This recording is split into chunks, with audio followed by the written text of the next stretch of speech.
Murdoch, here's the way it's gonna be, brother. You've disrespected Donald J. Trump long enough, okay? They don't respect you. Read the depositions. The deposition, they have a fear, a loathing, and contempt for you. And you're the ones that can make changes.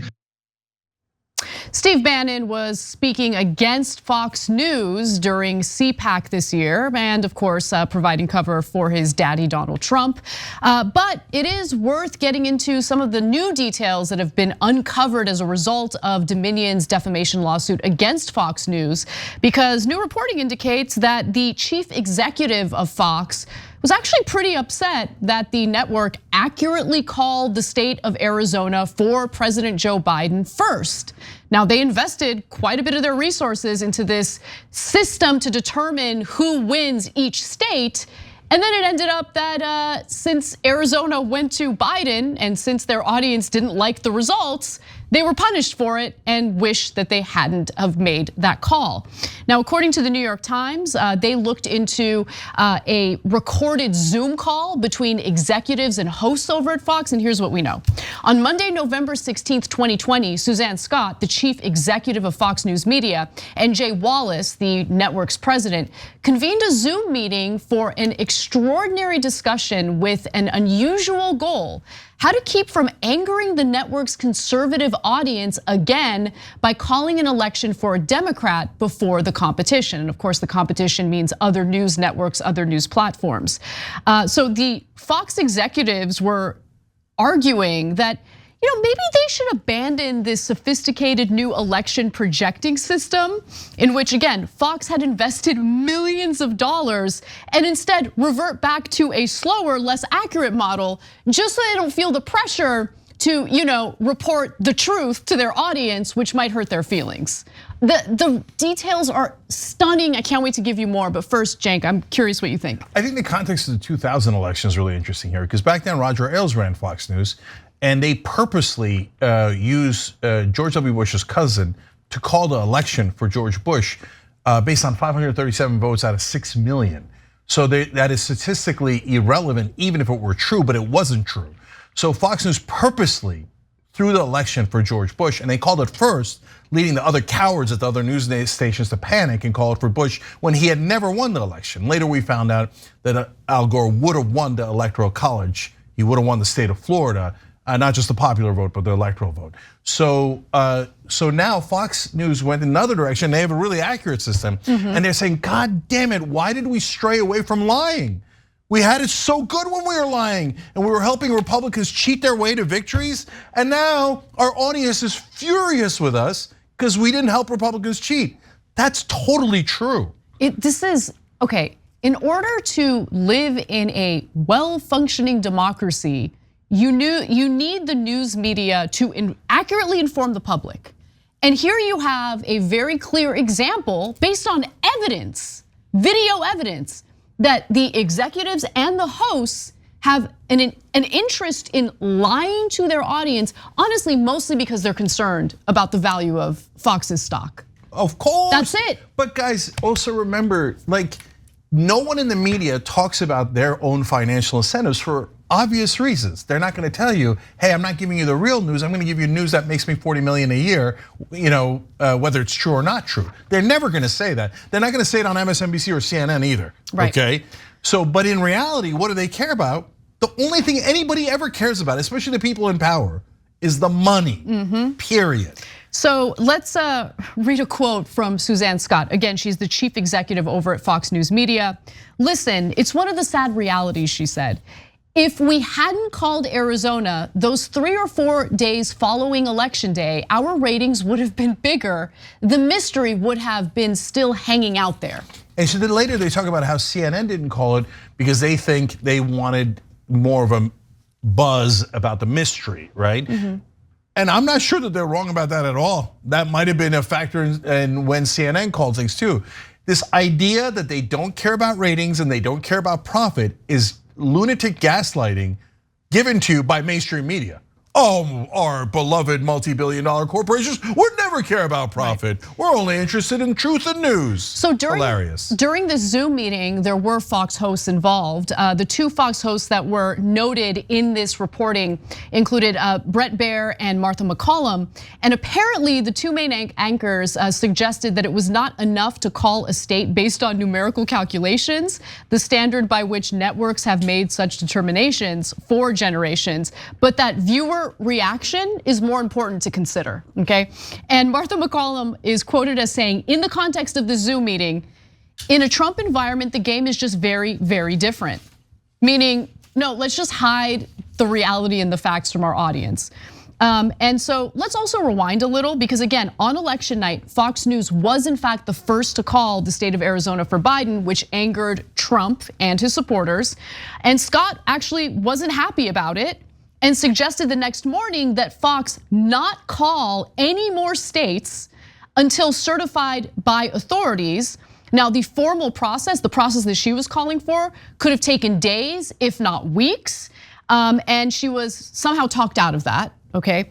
Now, Bret Baier, though, wanted to do something even more insane. Baier suggested reversing the call. That's so insane, guys. You guys, it's insane. That's insane. Reversing the call, that's crazy. Biden won Arizona and Baier's like, oh, our audience doesn't like it, maybe we should reverse the reality. Like, just lie to the audience and tell them what they want to hear. I gotta say one quick thing before you go on with that quote, Anna. Bret Baier is considered by everyone in mainstream media as the straight news guy, as the journalist, Fox News. Yes, the real journalist at Fox News. To this day, and they'll say it tomorrow and the week after, corporate media gaslighters will tell you Bret Baier's the real journalist at Fox News. Now remember, if I get a high-paying job there later, I will be one of the real journalists there. Yeah, I see you. So again, he suggested reversing the call. He says, quote, "It's hurting us." He wrote Jay Wallace, the president of Fox, and others in a previously reported email. The sooner we pull it, even if it gives us major egg, and put it back in his column, the better we are, in my opinion. He knows for a fact that Trump lost. It is clear based on everything he's saying. Yep. And he's like, pull the Arizona call back and put it in his column. Actively lie on behalf of Donald Trump, because I'd like to get paid more. I don't want the lunatics in our audience to turn on us, cost us ratings and stock price. So guys, look, this is crystal clear. It doesn't get any clearer than this. Bret Baier's a joke. Literally everyone who works at Fox News right now that's on air or executives are a joke. They're lying to you on purpose, and all they care about is money. It's amazing. Jay Wallace didn't even want to announce when Biden had won the state of Nevada. On Friday night, November 6th, when the Decision Desk's Bill Salmon's team was ready to call Nevada for Biden, sealing his victory, Wallace refused to air it. Quote, "I'm not there yet since it's for all the marbles, just a heavier burden than an individual state call," Wallace wrote in a text message. Like, don't tell the audience, don't tell them. Let's try to not tell them what's really going on. Now, rather than be the first to call the election winner, Fox ended up being the very last network to do so. CNN declared that Biden was the victor the next day at 11:24 a.m., followed by other networks. But Fox did not concur until 11:40 a.m., some 14 hours after Salmon's election team internally had already concluded that the race was over and Biden did in fact win. And look, even though they withheld that information as long as they could, it didn't matter. The damage was already done and Trump supporters were irate.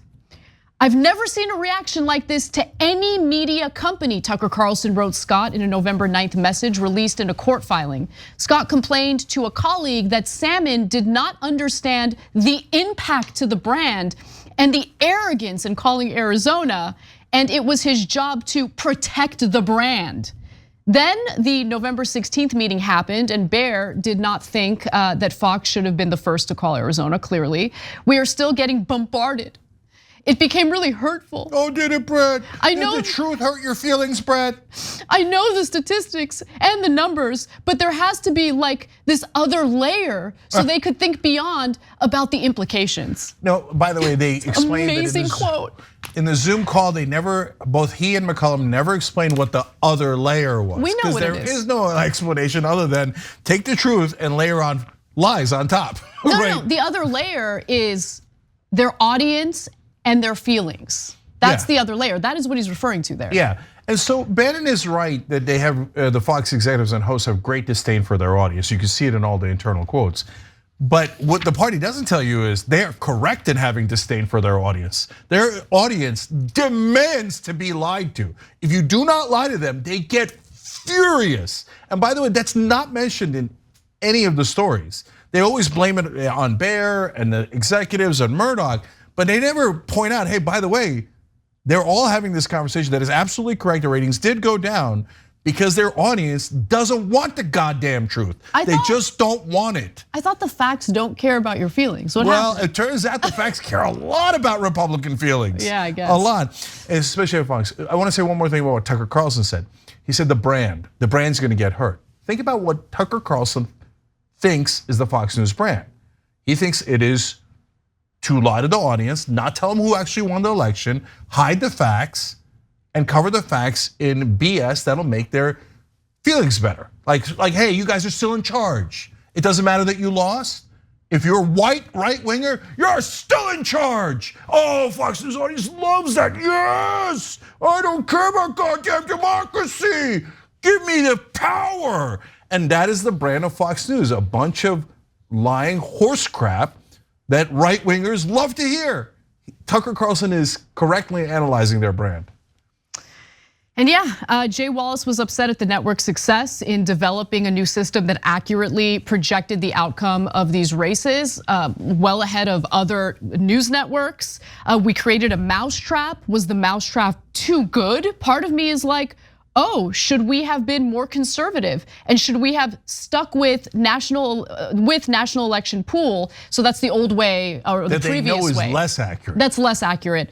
Would that have changed things? Would there still be this ire? He's literally saying, what if we were less accurate? I know. Like, what if we didn't lie on purpose, but put out numbers that we know are way less reliable? Jeez. Okay, they're having this conversation at a news network. Okay, last thing for me, Bill Salmon and Steyerwalt, the guys who were involved in making the call in Arizona. So that's the critical state. Fox calls that first, they panic and call the whole election last. So you get that context. They never waver from that Arizona call. They're absolutely right, they're proven right by the numbers. And so you say, well, at least there's some good, honest conservatives. By the way, we have criticized both Salmon and Steyerwalt heavily on this program, okay? For their conservative perspective, okay? But at least there's honest conservatives at Fox. No, there isn't. They were let go. They're gone. Every honest person at Fox News has been told to leave. We have no room for you here. We don't want you here. So Salmon and Steyerwalt, very conservative but honest, and that is unacceptable to the Fox News audience. And now the Fox News hosts and executives, so they're goners. Thanks for watching The Young Turks. Really appreciate it. Another way to show support is through YouTube memberships. You'll get to interact with us more. There's live chat emojis, badges. You've got emojis of me, Anna, John, JR. So those are super fun. But you also get playback of our exclusive member-only shows and specials right after they air. So all of that, all you gotta do is click that join button right underneath the video. Thank you.